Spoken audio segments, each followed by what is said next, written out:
লাখো কোটি শুকরিয়া এবং সুজুদ যে মহান আল্লাহ সুবহানাহু ওয়া তাআলা আমাদেরকে মরহুম মগফুর আব্দুল লতিফ আকন জামে মসজিদে ভবানীপুর জুমার নামাজ আদায় করার নিয়তে আল্লাহ আমাদেরকে যথাসময়ে আল্লাহ আমাদেরকে কবুল করে যাচাই বাছাই করে আল্লাহ আমাদেরকে নির্বাচন করে ইলেকশন দিয়ে আমাদেরকে এখানে মসজিদের মধ্যে তার রহমতের দরিয়া দিয়ে পৌঁছিয়ে দিলেন। জোরে বলি আলহামদুলিল্লাহ। রবিউল আউয়াল মাসের আজকের শেষ জুমা। রবিউল আউয়াল মাসের এই শেষ জুমায় আমাদের এই মসজিদের মাইকের আওয়াজ যত দূরে যায়, মসজিদের হামসা যতটুকু, এলাকা যতটুকু, এরিয়া যতটুকু, এর মধ্যে এখনো কিছু মেহমান, এমনও কিছু মুসল্লি ভাইরা আছেন যারা মসজিদে আসবেন, এখনো আসে নাই, যথাসময়ে আসতে পারে নাই। আমাদেরকে আল্লাহ যথাসময়ে আল্লাহর রহমতের ছায়ায়, আল্লাহর রহমত বিছাইয়া আমাদেরকে মসজিদে পৌঁছিয়ে দিলেন। যতটা খুশি ততটা জোরে চিল্লিয়ে বলি আলহামদুলিল্লাহ। বাকি যে সকল ভাইয়েরা এখনো রওনা হয়েছেন মসজিদে আসবেন, আপনাদেরকে স্বাগত জানাই। মসজিদে চলে আসুন। আল্লাহ রাব্বুল আলামিন আখির জামানার পয়গম্বরকে এই পৃথিবীতে, এই ধরাধামে সোমবার দিন পাঠিয়েছেন। এই ব্যাপারে কোনো ইখতিলাফ অথবা মতবিরোধ নাই। যেদিন সোমবার তিনি আগমন করেছিলেন, এই সোমবারের ব্যাপারে কোনো মতবিরোধ কোনো উলামায়ে কেরামের মাঝে পাওয়া যায় না। তবে তারিখটা 12 রবিউল আউয়াল বা 11 রবিউল আউয়াল, এটা নিয়ে কিছুটা দ্বিধাদ্বন্দ্ব আছে।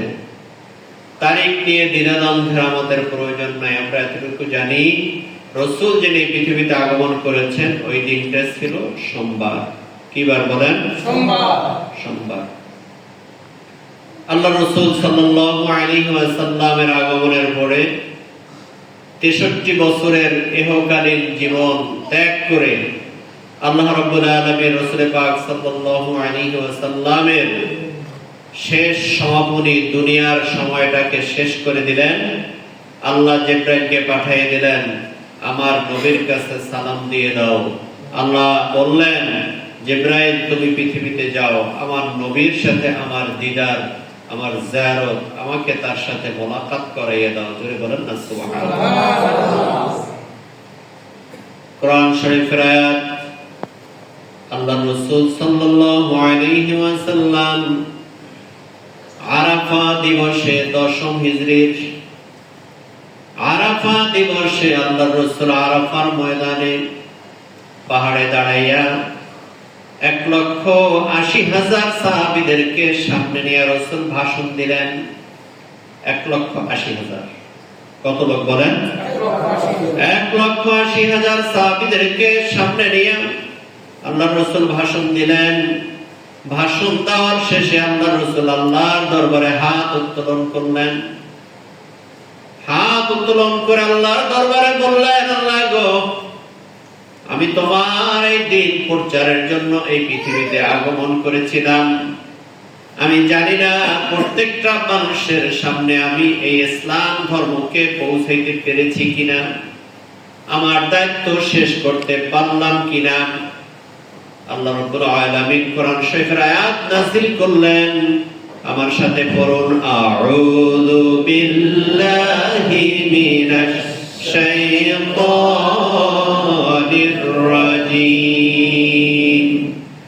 আল ইয়াওমা আকমালতু লাকুম দীনুকুম ওয়া আতমামতু আলাইকুম নি'মাতি ওয়া রাদিতু লাকুমুল ইসলাম দীনা। আল্লাহ রাব্বুল আলামিন কোরআন শরীফের সূরা আয়াত নাযিল করলেন।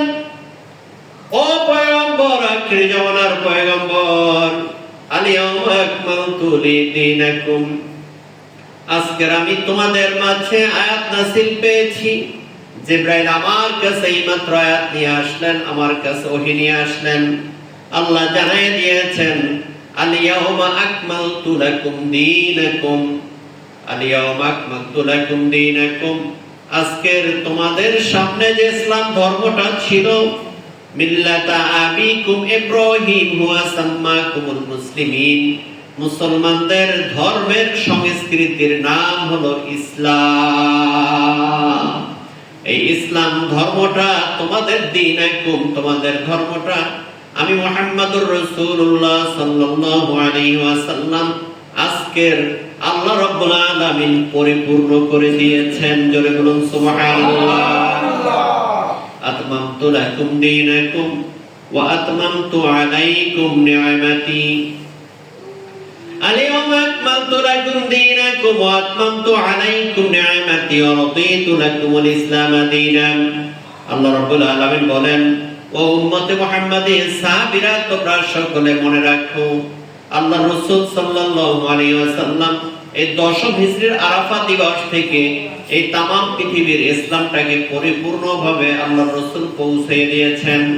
ওয়া আতমামতু আলাইকুম নি'মাতি, আমার নিয়ামত পরিপূর্ণতা লাভ করেছে। ও রাদিতু লাকুমুল ইসলাম দীনা, আল্লাহ রাসূল বললেন, ও রাদিতু, আমি সন্তুষ্ট হয়েছি, লাকুমুল ইসলাম দীনা, তোমাদের জন্য ইসলাম ধর্মটা তোমাদের জন্য প্রচার করতে পেরে, তোমাদের কাছে পৌঁছাইতে পারিয়া আমি আল্লাহ রাসূল সাল্লাল্লাহু আলাইহি ওয়াসাল্লাম আজকের খুশি হয়ে গেছি, সন্তুষ্ট হয়ে গেছি। জোরে বলুন সুবহানাল্লাহ। ও আমার সাহাবারা, শুনে রাখো, আল্লাহ রাব্বুল আলামিন কোরআন শরীফে আয়াত নাযিল করে দিয়েছেন, আমি তোমাদের সামনে পরিপূর্ণ করে দিলাম, আজকের ধর্ম পরিপূর্ণ হয়ে গেল। সাহাবায়ে কেরাম আয়াতটা নাযিল হওয়ার সাথে সাথে ক্রন্দন শুরু করে দিল। হয়তোবা মুহাম্মদুর রাসূলুল্লাহ সাল্লাল্লাহু আলাইহি ওয়াসাল্লাম এই পৃথিবীতে এই ধারাদমে হয়তোবা আর বেশি দিন তিনি থাকবেন না। হয়তোবা ঈসা আলাইহিস সালামের মতো রাসূলকে না জানি আল্লাহ উঠাইয়ে নিয়ে যায়। হয়তোবা আল্লাহর রাসূলকে অন্যান্য পয়গম্বরের মতো হয়তোবা দুনিয়ায় আর রাখবেন না, তার হয়তো আল্লাহর সাথে দিদারের সময় হয়ে গেছে। জরুন সুবহানাল্লাহ। সাহাবায়ে কেরাম বুঝতে পারলেন, আল্লাহ রাসূল সাল্লাল্লাহু আলাইহি ওয়াসাল্লাম জিলহজ মাসের 9 তারিখে ভাষণটা দিলেন। জিলহজ মাসের 9 তারিখে, কয় তারিখে? এই 9 তারিখে জিলহজ মাসের ভাষণটা দিলেন। এই 9 তারিখে ভাষণ দেওয়ার পরে সাহাবায়ে কেরাম আস্তে আস্তে অনুভব করলেন, হয়তোবা আমাদের রাসূলের কাছে আর নিয়ামত বেশি দিন আমরা পাবো না।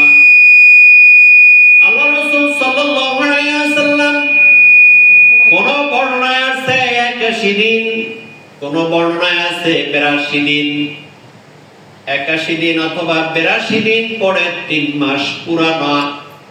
3 মাস বলা হয়, 29 দিনে মাস যদি হয়, 28 দিনে মাস, এরকমের করে মূলত ওখানে দিন হলো 81 দিন বা 82 দিন। রাসূলের ভাষণের পরে রাসূল এই ধারাদমে ছিলেন 81 অথবা 82 দিন। কয় দিন বলেন? 81 অথবা 82 দিন রাসূল ছিলেন। এই হিসাব করলে আল্লাহর রাসূলের এই দুনিয়া ছেড়ে চলে যাওয়া, ইন্তেকালের সময়টা 12ই রবিউল আউয়াল হয় না, তাতে হয় 12ই রবিউল তো হবে না, 2রা রবিউল আউয়াল বা 3রা রবিউল আউয়াল হতে পারে, এরকম হিসাব করা হয়েছে।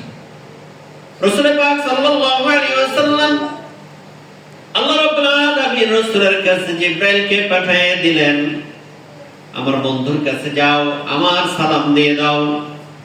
রাসূল পাক সাল্লাল্লাহু আলাইহি ওয়াসাল্লামের কাছে আসলেন। রাসূল পাক সাল্লাল্লাহু আলাইহি ওয়াসাল্লাম অসুস্থতা অনুভব করলেন, শরীর ভালো না। জিবরাইল আসলেন, আল্লাহ আপনাকে সালাম দিয়েছে, ইয়া রাসূলুল্লাহ, ইয়া হাবিবাল্লাহ, আপনার স্বাস্থ্য কেমন? রাসূল পাক সাল্লাল্লাহু আলাইহি ওয়াসাল্লাম মুস্কি হাসি দিলেন। জিবরাইল ওই দিন চলে গেল। আবার দ্বিতীয় দিন জিবরাইল চলে আসলেন, আল্লাহ রাসূলের কাছে সালাম দিলেন, ইয়া রাসূলুল্লাহ, ইয়া হাবিবাল্লাহ, আপনার শরীরটা কেমন আল্লাহ জানতে চেয়েছেন। রাসূল মুস্কি হাসি দিলেন, দিলটা নরম করে দেন। প্রত্যেকটা মানুষ মৃত্যুবরণ করবে, সকলকে মৃত্যুবরণ করতে হবে। কোরআন শরীফের আয়াত, কুল্লু নাফসিন যায়িকাতুল মাউত, সকলকে মৃত্যুর স্বাদ গ্রহণ করতে হবে। এই দুনিয়ায় থাকা যাবে না, এটা থাকার জায়গা না। দুনিয়াটা হচ্ছে মুসাফির খানা। এটা আল্লাহ রাব্বুল আলামিন আমাদেরকে পাঠাইছেন, কিছুদিন তোমরা ঘুরে আসো, দেখে আসো। তোমাদেরকে কিছু বাজার সদাই করার জন্য পাঠিয়ে দিলাম।